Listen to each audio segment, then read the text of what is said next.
siècle. Episode 10. People of the Land.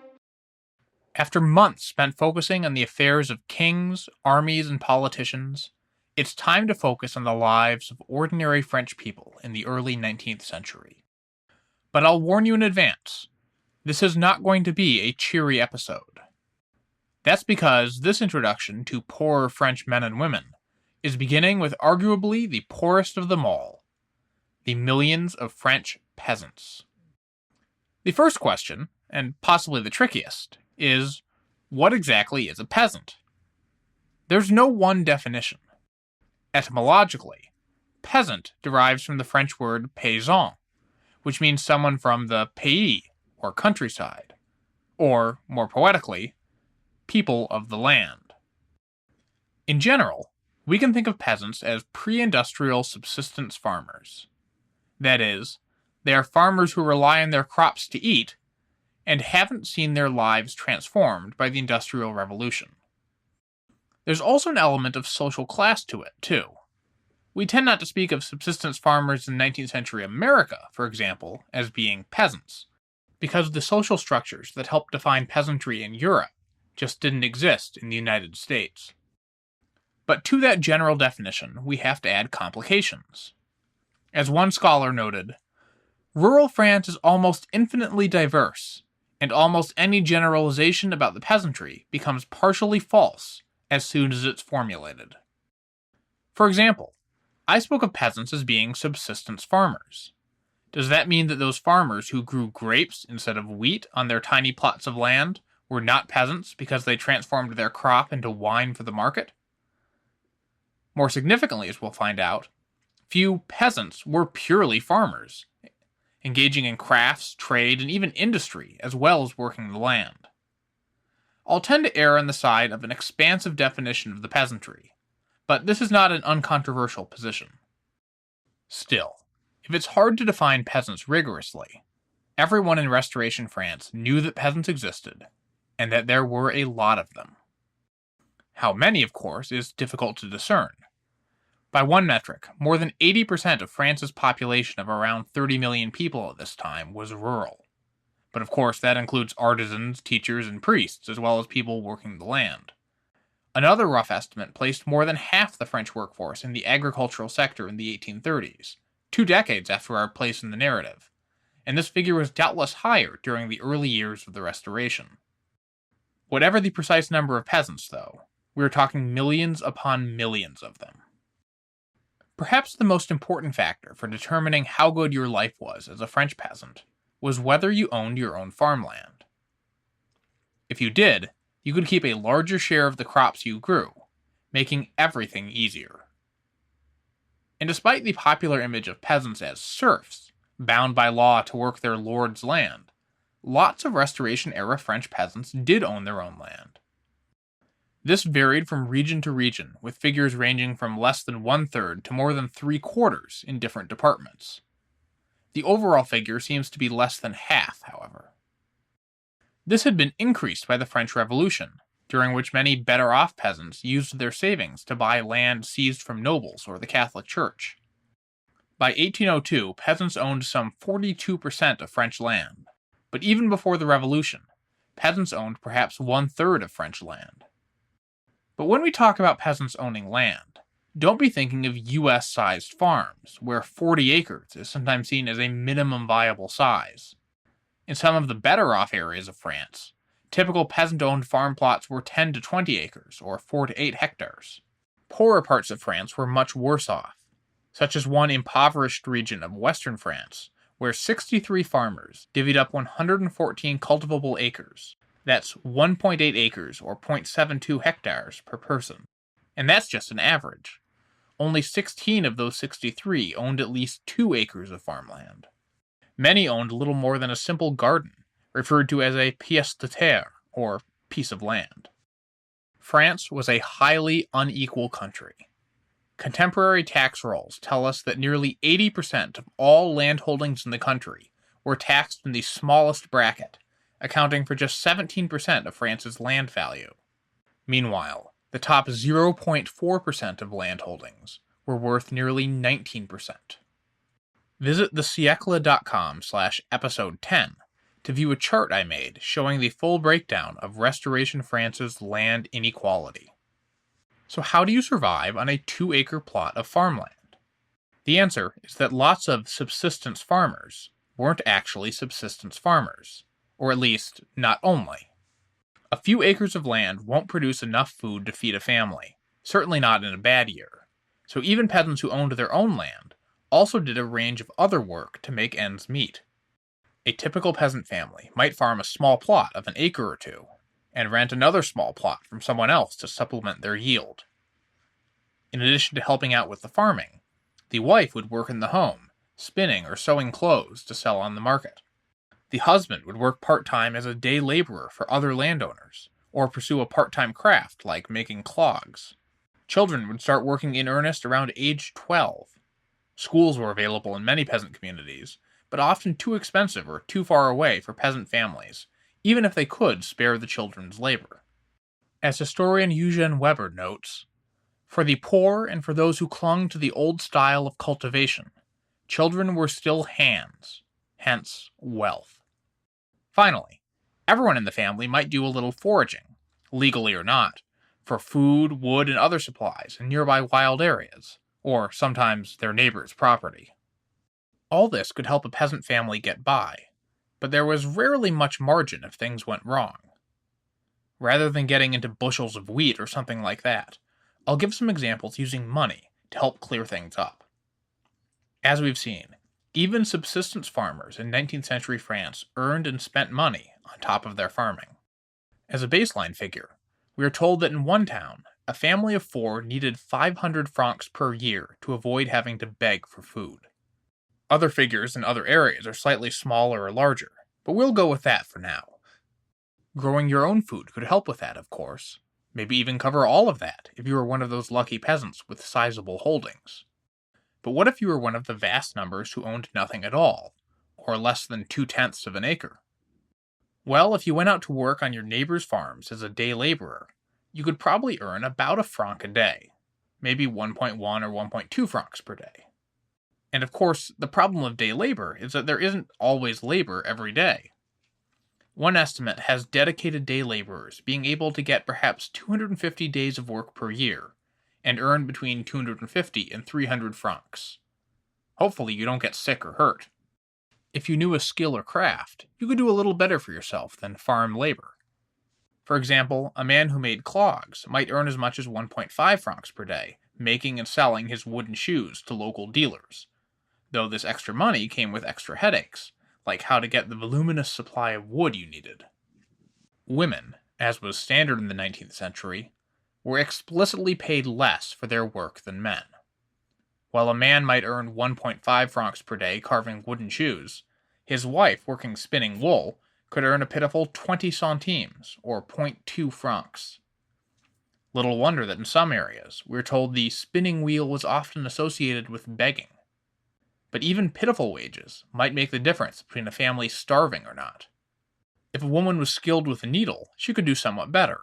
Glove makers could earn 50 or 65 centimes per day, serving the Paris fashion market, and were also in a better position to negotiate with the middlemen who bought peasants' products and resold them to their final customers. Little wonder that over the course of our century, rural spinning will decline, and glove making and other skilled women's crafts will rise. This didn't just benefit women financially, but it also had an unexpected side effect. The needle and shuttle used in glove making were much quieter than the noisy spinning wheel, which made a difference for the communal workspaces that peasant craftswomen, like craftsmen, usually operated in. Silence, historian Alain Corbin writes, made conversation easier and liberated feminine speech. In good years, all this work, plus whatever food you were able to grow on your own land or produce from animals you owned, would keep your family fed, and even give you a little bit left over to buy non-essentials. Some peasants were able to accumulate assets to acquire new land and improve their situation. But over the long run, most households were unable to acquire or rent enough land to sustain their members, even with textile work. This would lead many peasants to relocate to the cities, though that is a story for a future episode. By way of comparison, a rural priest might earn anywhere from 500 to 1,500 francs per year, and most Restoration-era priests came from the countryside, not cities. If a village had a teacher, they might earn 500 francs a month or less, and much of that from tuition, such as the village where locals rich enough to afford 1 franc per month per child would send them to school. In some areas, wages could be higher, such as textile workers near Lyon who earned 2 to 2.5 francs per day in 1820, or Paris artisans who could earn 3.25 francs a day for a carpenter, 4.5 for a roofer, or 5 for a locksmith, though higher prices often accompanied higher wages. Meanwhile, a typical noble family might earn 5,200 francs per year from their estates, with holdings bringing in just 3,000 francs considered tiny. Some nobles, of course, earned many times that. It's also worth noting that for all this talk of francs and peasants' connection to the market economy, all of which is real, evidence suggests many peasants avoided cash transactions whenever possible, preferring instead to pay in kind, by bartering or exchanging favors, though the evidence is equally clear that cash did circulate in peasant communities. So how much food did typical peasants manage to produce or buy with these meager earnings? The sad answer is not very much. The median daily calorie intake in early 19th century France was around 2,000 calories per person, well below what an active manual laborer needs. And remember, that's an average. Many people got less than that. Here's what that might look like for a typical family, via historian Christine Haynes, who I interviewed in episode 6. Quote, "To sustain themselves for their strenuous work, peasants relied mainly on bread, as much as a kilogram per person per day, baked at home. This staple was supplemented with boiled porridge, vegetable soup seasoned with lard, greens and roots, and, only after the late 18th century or so, potatoes. Meat, especially beef, was a rarity reserved for illness and holidays. To drink, peasants had only water, which they usually had to haul from a fountain, or cider, rarely wine or even coffee." This general picture varied from region to region. In eastern France, for example, dwellers in mountainous regions often ate a meager diet of mixed bread, lentils, céréales, the residual whey of their cheese production, a little salt pork and smoke-cured meat, not forgetting the berries gathered in the forest. Down in the lowlands, where the soil was better, peasants ate better, but not by much. Here again it was the standard bread, porridge, and soup with lard. In northern France, potatoes were a bigger part of the diet, and beer sometimes joined cider as a staple drink. To the west, quote, "The peasant of Maine usually lived in a dark hovel, baked a coarse bread every week, drank a sour cider, and filled up with soup. The peasant of Anjou was not housed much better, but his bread was often made of wheat, and he had vegetables, onions, broad beans, and cabbage to go with it." Salt was scarce and dear, and treated like something precious. One writer, growing up a few decades after Napoleon, recalled eating rye bread soaked in salt water with a thimbleful of butter on it, morning, noon, and night, with a piece of dry bread after and, on feast days, an apple or piece of cheese. The bread was soaked because it was often exceptionally stale. While the Maine peasants typically baked bread every week, in other areas bread was baked as seldom as every 6 or 12 months. In the Romanche Valley between Grenoble and Briançon, Adolphe Blanqui found villages so short of fuel that they used dried cow dung to bake their bread, and prepared the loaves only once a year. He himself saw in September a loaf that he had helped begin in January. That sort of bread had to be cut with an axe, a hatchet, or an old sword, and you could not count yourself a man until you had the strength to cut your own bread when it was stale and hard. Even peasants who made wine rarely had enough of a surplus to drink it, such as the small vintners of the Loire Valley, who only tasted their wine on special occasions. Unsurprisingly, getting less than 2,000 calories per day of bread and soup wasn't great for peasants' health. Contrary to any images you might have about strong, hardy peasants, the reality was often quite the opposite. In 1820s France, about a quarter of boys liable for military conscription were refused as being below the minimum height to handle a musket. That minimum height was just 5 feet, or 153 centimeters.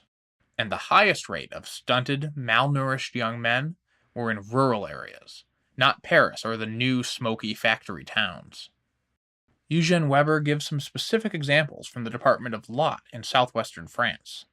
In one district, the 1830 draft class consisted of 1,051 draftees, of which 212, 1/5, were rejected.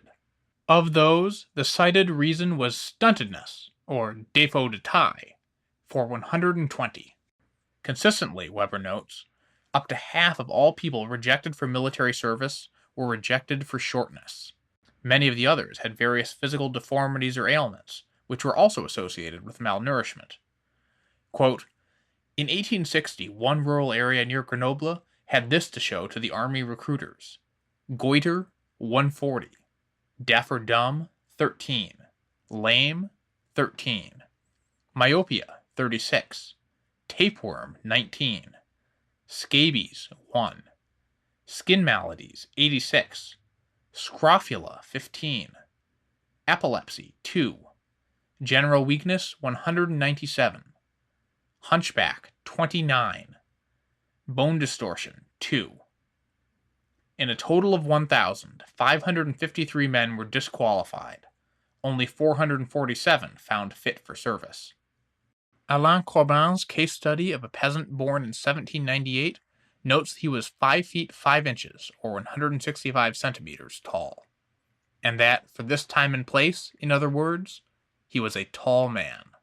All that said, the Restoration was actually not that bad a time to be a peasant farmer, compared to the recent past. From the 1780s to the 1820s, French life expectancy soared by about a decade, from about 28 years before the Revolution to about 39 years after it. The stunted peasants of the Restoration were still taller on average than their fathers had been. The improvement is a direct result of the Revolution, which removed the old feudal dues by which most peasants, even those who owned their own land, had to turn over significant shares of their harvest to their local lord. In much of France, feudal dues amounted to around 20% of the harvest.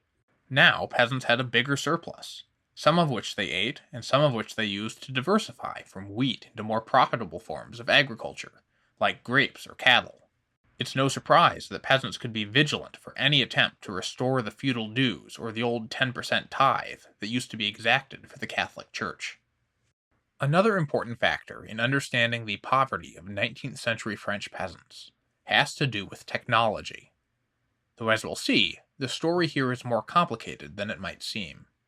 Contemporary commentators frequently pointed out the technological backwardness of French peasants, who didn't use modern tools and techniques to farm their small plots of land. In many cases, they weren't even using medieval tools and techniques. For example, many peasants were observed to harvest their crops with a sickle. That's a handheld tool with a hooked blade used for harvesting crops. You've probably seen it on the Soviet flag, and can see some pictures of peasants using them at thesiecle.com/episode 10. Sickles are a technology dating back tens of thousands of years, and are effective at what they do, but not nearly as effective as the scythe, the long-handled, two-handed cutting implement used in stereotypical depictions of death to harvest souls. The scythe was in general 2 to 3 times faster than the sickle at harvesting wheat, and yet many peasants stuck to their trusty sickles. Farmers also often stuck to traditional techniques involving letting fields lie fallow every 3 or even every 2 years, a traditional way to keep from exhausting the soil, but one that was increasingly unnecessary with fertilizer or more modern agricultural techniques that had the advantage of not wasting a third of your farmland every year. But while the 19th century observers loved to rag on the stupid hidebound peasants whose stubbornness kept them poor, a closer examination complicates any such attempts at judgment. For one, of course, new equipment costs money that many peasants didn't have, or might prefer to save for new land or to buy food if their harvest failed. Buying fertilizer to avoid letting a third of your fields go fallow might pay off in the long run, but you have to pay for the fertilizer up front. And that's if the Restoration's woeful transportation infrastructure could even get it to your farm.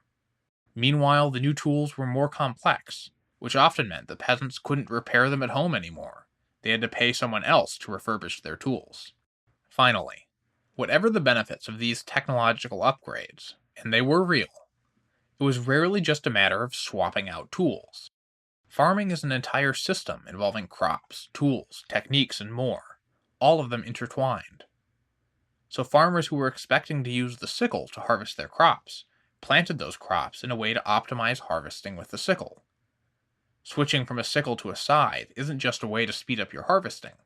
You might have to change up your entire method of farming. For example, much later in the 19th century, some peasants will cling to their sickles and old-fashioned plows as a package deal. The plows created so-called raftered fields, with two plowed furrows forming a ridge that's easily harvestable with a sickle, but tricky with the much larger scythe. Switching to a better plow would have eliminated the ridges, requiring the peasants to learn two new tools instead of one. But changing how the field is plowed also changes how it drains.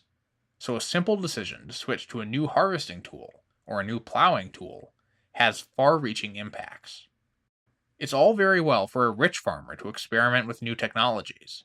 They're not going to starve if the transition proves rocky. But a peasant who is on the verge of begging to begin with has little leeway for experimentation. Even today, with industrial machines, fertilizer, computer models, weather forecasts, and the like, farming is a highly imprecise art, with yields varying wildly from year to year. Imagine how it was for pre-industrial peasants using wooden plows and sickles. As we discussed earlier, it was all that many peasants could do to just scrape by each year. But what happens when the weather turns against you and the harvest is bad? This wasn't just an occasional phenomenon in Restoration France. On average, historian Peter McPhee notes, 1 year in 4 the size of crops failed to allow what today would be termed a minimum calorific intake. McPhee was speaking primarily about the years before the Revolution there, but even in the years following 1815, harvest failures remained common. So when the harvest did fail, when there was not enough rain, or too much, or hail, or insects, or early frosts, or any number of other causes, the simplest answer is that people died. Around 1820, the French death rate was around 2.5%. That shot up during famine, especially for infants and the elderly or sick, as people cut back the food they ate. Birth rates also plummeted, in part because of malnourished women miscarrying. Then, once the crisis had passed, birth rates would shoot up again as young people pulled the trigger on delayed marriages. To make that reduced food supply last, peasants would go to unappetizing extremes. In 1812, one government official wrote about how, quote, a considerable number of indigents have been forced to eat bran and some rather disgusting herbs, and they felt happy when they were lucky enough to add a little butter or cheese to this not very nutritious mixture. When times got tough, peasants would often turn to begging. If they were lucky, they could turn to their networks of family or friends for assistance. If not, they could try their neighbors, who were often willing to help out. But when neighbors weren't, starving people didn't always let that stop them, especially when they felt the food they needed was being unjustly taken away. For example, during famines, Parisians would pay inflated prices to buy what food was available to prevent starvation in the capital, and bands of outlaws would try to intercept the wagons and take the grain for local villages. In 1802, we're told of a band of women, backed by men with pitchforks and muskets, who stopped a merchant's cart and forced him to sell 30 loaves of bread at a price they set. Those peasants who were lucky enough to have food might simply find themselves the victims of those who didn't.